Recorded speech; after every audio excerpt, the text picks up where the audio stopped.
It's your boy, Sir Splash. Say you're gonna beat Splash, put it on the Bible. Whole game's trash, boy, put it on a cycle. Money talks, we talk, really I don't understand. Said he wants smoke, but they all do the running man.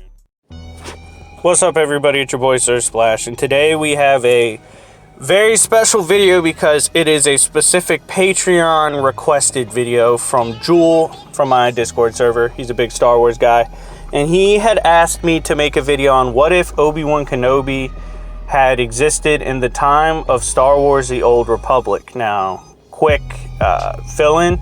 The Old Republic I will be referring to is the time of Darth Malgus from the video game with, those bomb-ass cinematic cutscenes. But yeah, so there's going to be two scenarios. First scenario is Obi-Wan gets time displaced and he just ends up in the Old Republic exactly how he is in his prime. Same attributes, same everything. And then the second one is he grew up in that era. So going over the first one, how would Obi Wan Kenobi most likely operate in the Old Republic? First off, I could definitely see him being sent to the Jedi Temple to assist Venzalo and running it. And because of this, I believe he would be there when Malgus from the Deceived arc pulls up with the Sith on Venzala and his Jedi. So, just a brief summary of how the situation went. Malgus appeared at the temple, confronted Venzalo. Venzalo was a Chad, didn't back down. That's when the Sith ship was able to crash in and unload 50 Sith. The reason they were able to do this is they had a Mandalorian bounty hunter, a girl, one of the Vislas, was there to help knock down their defenses. And so Malgus helped bum rush and destroy the Jedi at the temple, and including killing Venzalo. Now, in this situation with Obi-Wan there, Malgus isn't going to have any prior information on Obi-Wan. All the Jedi would know at that point is like Obi-Wan comes in, gives him his credentials, just says, I don't know how I ended up here. They're like, all right, just go here, because he's not really tested yet. But in this scenario, when the 50 Sith attack, he will absolutely body the Sith. I'm talking dozens of Sith could easily go down to Obi-Wan Kenobi. Why? Because, when people see Kenobi fight, when they've seen him fight, even in the animated series, in the comics, it's not like he exactly, just one-shot Sith. But the Sith were very different back in the Old Republic. These Sith were trained to have a sort of battlefield hit-and-run mentality. That is, their job was to move through opponents as fast as possible. So they tried to be as agile as possible, as strong as possible, come in, 2-3 shot you, and keep it moving because of battlefield engagements. Because of this mentality, Prime Kenobi would simply deflect the strike and cut him down instantly. He's way too patient, way too skilled for someone to try to hit and run him. So they would get run through. Okay, so imagine Revenge of the Sith when Anakin tried to do that flip blitz on Kenobi and got shish kebabbed. Imagine that, but on a larger scale with all these Sith. They're just going to get bodied. Now, eventually it's going to come down to Venzalo's showdown with Malgus, but I believe Kenobi would pull up with Zalo, because he's definitely not going to be hurt. He's been bodying them. He would be a rallying symbol for the Jedi, because they're like, dude, this new guy is sick with it. So him and Zalo would face off with Malgus. It's a pre-prime Malgus. I definitely don't see Malgus being able to beat Zalo and Kenobi. It'll go two ways. One, he will die. Two, he escapes. Personally, he's a survivor, very strong in the Force, would probably be able to blow them both back to escape, and I think he would flee and find a way out of there. However, in this scenario, we would see a few more engagements involving Kenobi, because by now, they're like, dude, this guy is like Jesus. He's an absolute beast in lightsaber combat. We need him. He would engage a few people as a general, seeing as, he's bringing his experience as a general. And then he would die pretty soon after. My reason for this is the Jedi were kind of dumb back then, and they would think he would be saucy enough for Vitiate. So he would be tasked with going after the Emperor. Issue with this is that Kenobi does not duck any fates. He's not going to duck Vitiate's fate. How do we know this? He told Yoda in episode 3 he was willing to go after the Emperor and face him himself. And Yoda's like, dude, no, that's above your pay grade. So yeah, he'll fight anyone. he would definitely go after Vitiate, and he would get bodied because Vitiate's power in the Force. Now, if it was just lightsaber combat, he'd beat the shit out of Vitiate, but you know Vitiate's not about it. He's more so the type to out-hacks you and body you through the Force, which he definitely would be able to do. And he would take out and kill time-displaced Obi Wan Kenobi. Now, let's move on to scenario 2. In this scenario, Obi Wan Kenobi grows up in this era. I think he would grow up similar to how he did as a Padawan, an offensive-oriented Jedi.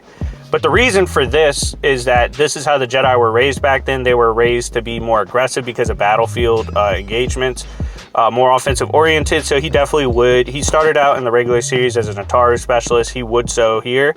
But I think he would also specialize in Naman. And he would have more aggressive Force abilities.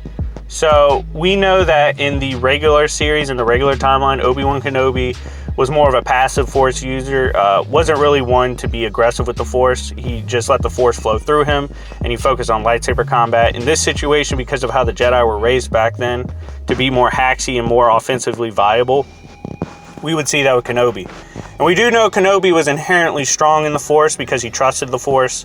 And this was shown even when Ahsoka Tano said he shined almost as bright as Anakin in the Force. So he would be similar to Kaios Darach in his approach with the Force, but I believe he's a lot more Force powered than Darach. I think he's just more potent. He just doesn't use that kind of arsenal that Darach uses, but in inherent power, he's above Darach. So he'd be a much stronger Force using version of Darach. Now, after the resurgence of the Sith Empire, Kenobi will adapt to this and add Surisu. However, I am more inclined to believe he won't instinctively specialize and be the ultimate master of Surisu. The reason he went that route in the main series is because of the death of his master Qui-Gon. And he's like, man, Qui-Gon would still be here if we had used something like Surisu, the ultimate blade defense. But he will see how the Sith use hit-and-run tactics, and I have no doubt Obi-Wan would still have his wild intelligence, and he would say, okay, I'm going to add Surisu so that when they blitz me, I easily deflect, and then I retaliate and destroy. So because of this, because of his versatility, I believe he will develop into an efficient, balanced Jedi, less defensive-minded and more so like a sturdy bulldozer. Kenobi will have his new arsenal of Force abilities like Force Wave, Force Push, Force Repulse, stuff like that. He'll run through Sith. He'll be sturdy enough on defense they can't blitz him, and he'll one-shot after they try to blitz. He'll be using and maintaining his athleticism. He was very athletic.